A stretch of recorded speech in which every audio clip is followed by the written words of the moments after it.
Let's return to This Week in America. Here's your host, Rick Bratton. Welcome back, everybody, coast to coast, This Week in America. Dr. E. Douglas Brown answers nearly every question about your psycho-spiritual quest in his groundbreaking book, Self-Knowledge and Spiritual Yearning, The Role of Spirituality in Psychological Health. The relationship between personality development, psychospiritual well-being, and God consciousness has always been of deep value to the faithful among humanity. Despite pervasive assaults on materialism, secularism, and atheism, the inherent human yearning for spiritual realization has not abated. Dr. Brown says the idea that spirituality has no place in mental health and personality development, is baseless. There is ample experiential, spiritual, and scientific evidence that human beings are hardwired for spiritual quest. Dr. Brown grew up in St. Louis, Missouri, earned a B.S. in psychology and philosophy from St. Louis University, M.A. in social psychology from the University of Iowa, and a Ph.D. in clinical personality psychology from St. Louis University. A former associate professor of psychology and a licensed psychologist, Dr. Brown has worked for a variety of populations, different ethnic, cultural backgrounds, and countries. Dr. E. Douglas Brown, author of Self-Knowledge and Spiritual Yearning, The Role of Spirituality in Psychological Health, is our guest on This Week in America. Dr. Brown, welcome to the program, sir. It's great to have you with us. Thank you so much, Rick. It's quite a pleasure and an opportunity to speak with you today about self-knowledge and spiritual yearning. This is such an important topic, and I am so excited to have you with us on the program today. And let's start with the very basics. What was the inspiration for you to write this book? How did this idea develop that you were going to write this book, Self-Knowledge and Spiritual Yearning?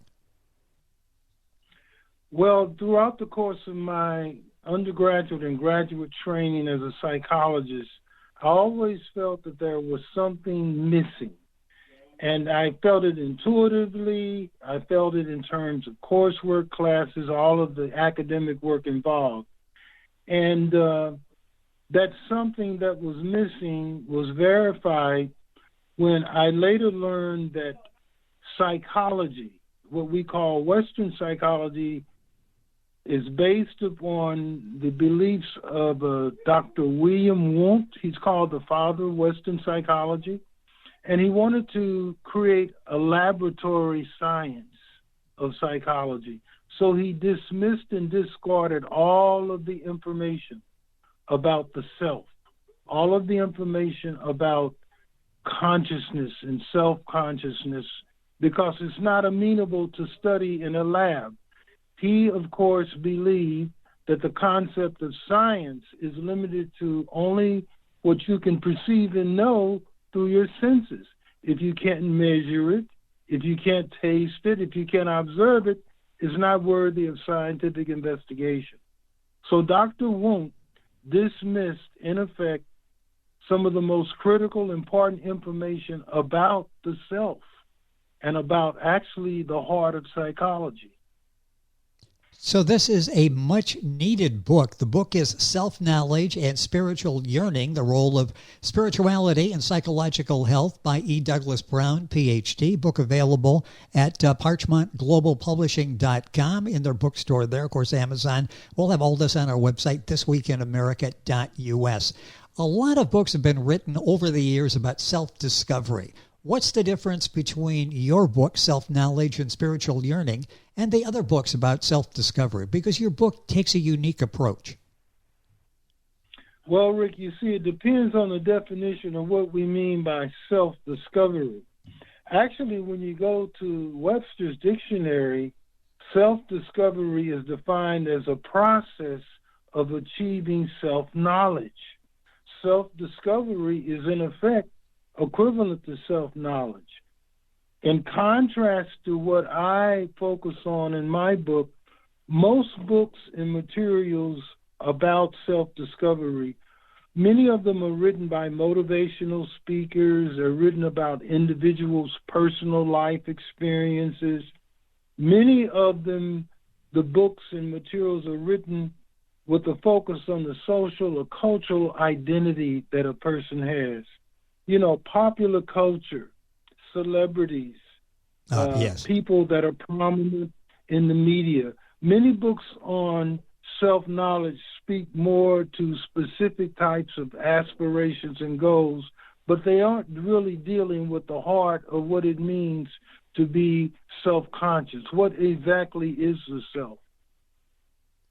With us on the program, E. Douglas Brown, Ph.D., author of Self-Knowledge and Spiritual Yearning. So much to talk about. And one question that comes to mind, and I'm sure people listening are wondering, okay, how is spirituality related to personal development? Talk about that relationship. Okay. There's no actual authentic personality development without spirituality. In 1983, a paper was written, it's actually been declassified, paper was written in 1983. It has to do with a U.S. Army research endeavor, and it's called the Gateway Project. The Gateway Project. Through the Freedom of Information Act, the particulars and details of this project were released to the public. And essentially, what this project involved is scientists and researchers and what have you attempting to get at the heart of what is meant by the self in terms of meditation. They wanted to perfect meditation techniques, but in truth, they were attempting to determine if the self or the conscious awareness of self exists beyond the body. And many people have heard of near-death experiences. People have experiences where they experience themselves being out of their bodies. But essentially, this research confirmed that human beings have a self that is conscious of itself even when separated from the body. And this consciousness that we have is not produced by our nervous system. This is not the product of our nervous system and brain. In fact, the word self, if you go to the dictionary, you will find that the word self is related to spirit. It's related to soul. Interesting. The very Greek word psyche means spirit and soul. So this, I knew, was, so to speak, the missing link, a very critical link in understanding the nature of self-knowledge. So many people have their conceptions, misconceptions, after so many years of reading, in studying, in talking to people in the psychologist community. How do you know that what you say about self-knowledge is true? Because it's so different from what many people believe. Well, this is probably going to sound awkward to many of your guests in your audience. And I usually use this metaphor. If you take all of the ingredients to bake a cake, and you put them in a flask or in a cake pan, they'll never become a cake on their own. If you take the flour and the eggs and the water and the milk, why? Because it requires a cake maker. Likewise, you see the ultimate source of information about the nature of the self, or what is the self, comes from the creator of the self. So here we are when we talk about the spirituality, the creator of the self. Now, my specific reference is in the scripture known as the Quran. You probably have heard about the Quran before. Yes. And that's not in deference to other scriptures as well, but one of the reasons why the Quran is essential is because the Quran contains a mathematical code. Its numerical structure is literally beyond human ability in terms of the constants and patterns. And this information and this research has not been made available to the public at large. It was initially discovered in 1974, but it verifies and proves that the Quran, the very text of the Quran, comes from a higher being, or it comes from the Creator. And this is my source here. This is my supplemental source in terms of distinguishing whether in fact it is true. It comes from the cake maker himself. That's a great analogy, and it brings us into focus in a visual way of what exactly you're talking about. Our guest on the program is Dr. E. Douglas Brown, author of the book Self-Knowledge and Spiritual Yearning. You'll find the book available at parchmentglobalpublishing.com in the bookstore there. You'll find it, of course, Amazon, the usual places. All of this on our website, thisweekinamerica.us. I have to ask you, and I've wondered this for a number of years, the terms spirituality and traditional religion. What is the difference between spirituality and traditional religion as we know it? Spirituality is innate. It's inborn. Our spirituality, in effect, is our consciousness or awareness that there is, quote unquote, something that exists beyond the physical universe, the physical world. The noted physicist, someone that we all are familiar with, Albert Einstein. Many people are unaware that Albert Einstein believed in a supreme being. He believed in a creator. Albert Einstein also understood that the self is in fact spiritual. One of the things that distinguishes spirituality from religion is that religion is, let's say, institutional. It is institutionalized, organized, ritual-based practices, beliefs, and philosophies about how to live our lives in a manner that we find in harmony with the Creator's guidance to us. Spirituality is innate, it's inborn, whereas religion are typically beliefs and things that we are taught, we believe. That's not saying that religion is false. We're making a distinction here between something that's in fact innate in the human nature. Spirituality is innate in a human being. This is why people ask, this is why the human being asks the question, where did all of this come from? How did I begin? What's the purpose of life? What's the purpose of existence? These reflect spirituality. So I just want Religion is organized teaching.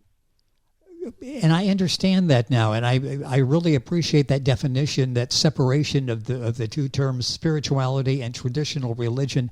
It's so important. I'm going to ask you to maybe go back and elaborate for a couple of sentences. Is spiritual yearning innate in humans? And you just addressed that several times, but that's really a key, isn't it?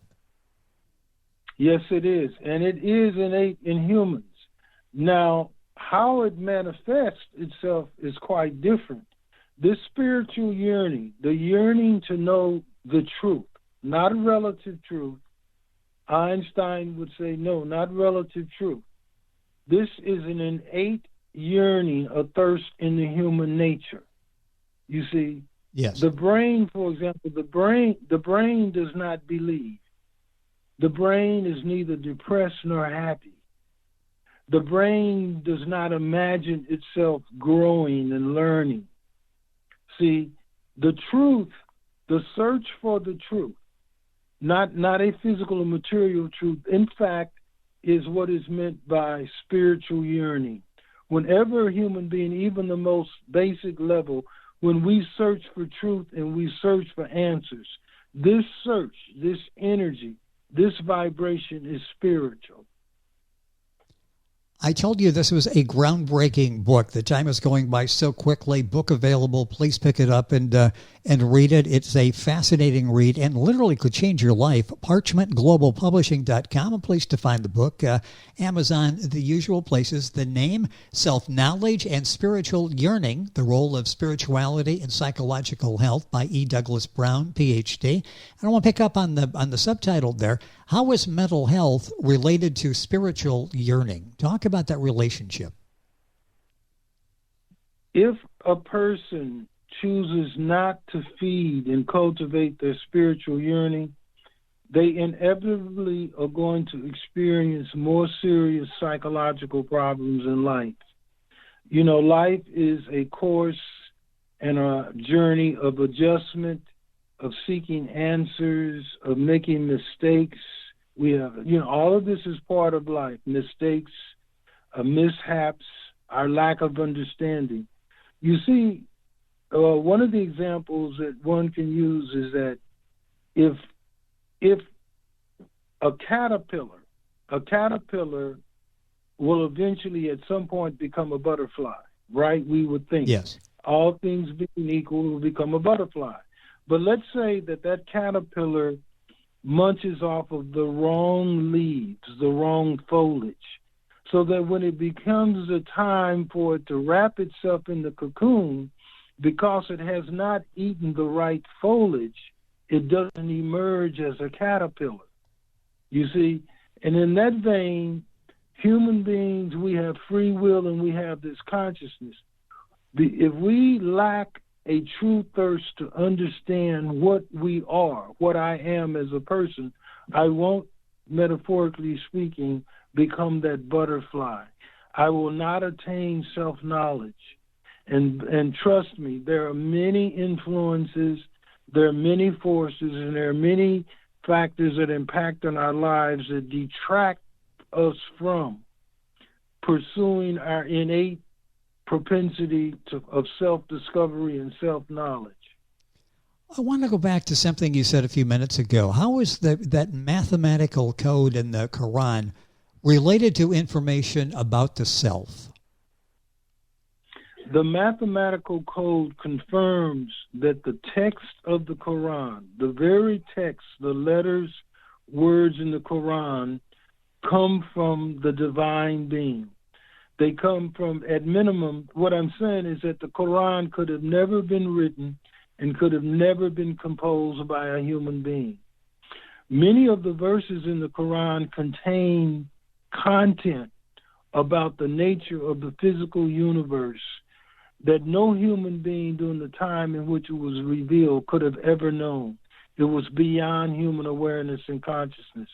But in addition to that, the very numerical structure of the Quran, the letters making up words and text, form a pattern and a code that is beyond human ability.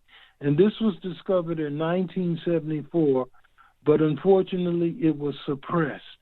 It was withheld. It is available to some degree now on the internet, but more information about it is available in Self-Knowledge and Spiritual Yearning, and you will learn more and more about this mathematical system and this code. It confirms that the Quran came from the Creator. Is there a relationship between mental illness and the lack of self-knowledge? I keep trying to tie all of these together. I'm interested in the mental illness, which you've studied extensively for decades, and the lack of self-knowledge. Is there a relationship?